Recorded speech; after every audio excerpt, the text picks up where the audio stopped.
Hey guys, it's Bree. I wanted to do a book haul.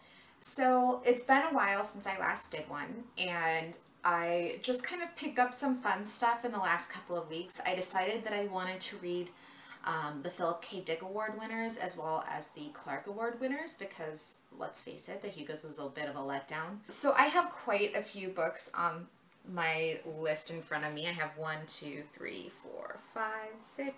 7 books, as well as 4 comics. We're going to start with the books though. So I went to my local science fiction and fantasy bookstore, which was super fun because I took one of my friends who also loves SFF and they had never been. And when I was there, I picked up 4 books. The first is Memory of Water. This is by Emmi Itaranta. I'm probably saying that wrong. This is a Scandinavian kind of based book. It takes place in a fictionalized Scandinavian union, and the main character, whose name is Noria, wants to become a tea master, which means that she wants to gain the knowledge of where water is. And I guess that is a very rare source of knowledge in this universe. It sounds really pretty interesting. It's super short. This was, I think, nominated both for the Philip K. Dick and for the Clark Award. So, very cool. Excited for that one. I picked up Cherie Priest's Maplecroft. This is, I guess, a book based vaguely on Lizzie Borden. I'm not entirely sure everything that's supposed to happen in this one, but it is supposed to, I guess, be a bit of a haunting story. So this, I think this will be fun. This is a bit of a different kind of story. This was nominated for the Philip K. Dick Award. I'll admit it's probably not something I would pick up if it had not been, but that's, you know, it's a good thing to expand your horizons. So I'm looking forward to it. So then I have Elysium. This is by Jennifer Marie Brissett, and this is a debut novel. It's about a computer program etched into the atmosphere, has a story to tell. It's the story of 2 people, of a city lost to chaos, of survival and love, but the data has been corrupted. I actually don't know a whole lot about what Elysium is about, but I'm looking forward to it. It's gotten some really good reviews. It looks like there's some code interspersed in there, what's supposed to be code, so that's kind of fun. And it is pretty short. I don't expect it'll take me long to read. It looks kind of post-apocalyptic from the cover. I don't know if you can see, like, all of those city buildings have been just destroyed, basically. Then I also got, when I was there, a used copy of Tigana by Guy Gavriel Kay. This is supposed to be one of his really, just his best standalone works. And I'm looking forward to it. I read earlier, maybe last year, I don't know if you can see right here. That's The River of Stars by Guy Gavriel Kay, and I really liked it. I thought his writing style was very elegant. He has some really interesting and complex world building. So I'm looking forward to reading more from him. I was watching Thomas over at SFF 180 and then Katherine over at the Android's Conundrum, and they both have picked up The Mechanical by Ian Tregillis. I know that Thomas was really excited for this, and I did watch Katherine's review, which is perhaps a little bit more like hesitant about the book. But it is kind of a robots gain consciousness story in what I think is supposed to be a steampunk setting. So that sounds intriguing to me, and I'm certainly willing to give it a try. I will tell you what I think about this when I'm done reading it. I also recently finished Packing for Mars by Mary Roach, which is a fantastic book.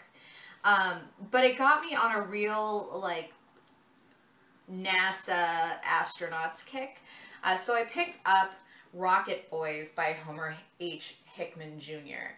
And this is kind of about the start of the NASA program. It's a memoir about one of the engineers who's working for NASA in the 1960s, and his kind of time there and how he got to be at NASA and how he kind of his life took him down that kind of unusual path. I'm excited for it. I think this is the book that October Sky is based off, which I haven't seen, but it'll be nice to read the book and then watch the movie. I received from Quirk Books a copy of The Fangirl's Guide to the Galaxy. It's by Sam Maggs. It's a super cute little book. Let me show you it underneath. How adorable is that? And this is one of those kind of like, I mean, like it would be a coffee table book if it was bigger and had more pictures kind of deal. It has a lot of humorous, like, this is what a Trekkie is. But it also has interviews with, let's see. So it also has interviews with Kate Beaton, who does the Hark a Vagrant webcomic. Jane Epson, who is a TV producer for Buffy and was a TV producer for Battlestar Galactica. Erin Morgenstern, who wrote The Night Circus. And just a bunch of other women in kind of fandom. And I think that that's a really interesting thing. That, to me, is what makes this kind of worth picking up. Because I'm kind of interested to hear what they say about women and kind of geekdom, which is what this is mostly supposed to be about. Its subtitle is A Handbook for Geek Girls. But it is really pretty adorable regardless. Let's see if I can show you a bit of the inside. So you can see these little blue tabs right there are summaries of things like Trekkies. So it'll say, you know, fandom, Star Trek and all its various glorious iterations, defining characteristics, extreme aversion to red tops, expert Vulcan salute, and yelling Khan whenever is frustrated. So I also wanted to go to my local comic shop because I have been following Odyssey by Matt Fraction and Kristen Ward, and so I wanted to pick up number 4. This is just, I mean, this is just a beautiful, beautiful story. The art is gorgeous, and the storytelling, it takes a little while to get into because it's a retelling of the Odyssey and carries a lot of the kind of prose formatting over. But it's a really interesting read and has a lot of really different gender bending aspects, and you know, it's the Odyssey in space, so that's fun too. But when I was there, I think the day before, watched Amanda Egle's comics pull list for the week, Wednesday the 8th, and she had mentioned this book, or this comic, which is Descender. This is an Image release, and when I saw that they had number 2 in, I grabbed it because she had shown the story and kind of talked about how interesting she thought it was going to be, or the premise of it was, and had mentioned that it was watercolor art. I looked through, thought the art was beautiful, and luckily enough, they had number 1 in at the shop as well. Let's see if I can find, yeah, it's watercolor artwork. I don't know how well you can see that, but it's very beautifully done. And I think that this is an AI story. I'm not really too sure, but I'm looking forward to it regardless.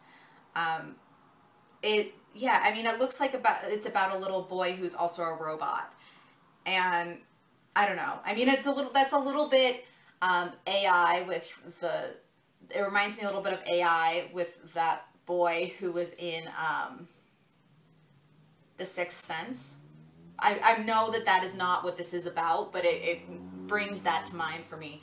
And then I also saw, side note, tangents, but I also saw, this is 9th Generation Hidden Files.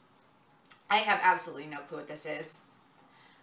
The art kind of grabbed me, but it's got this quote at the beginning that says, "The totalitarian to me is the enemy, The one that's absolute. The one that wants control over the inside of your head, not just your actions and your taxes. It's a Christopher Hitchens quote. And I am such a sucker for totalitarian stories, especially in comics form. I really love that. But that is what I have for you today.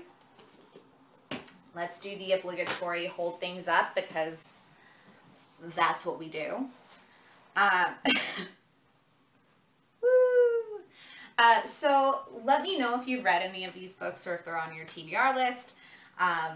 If there are any that I should be picking up first, I want to know that. I don't know. Let me know your thoughts. You know the drill. I'll talk to you guys later. I hope you're having a fantastic start to your week. Bye.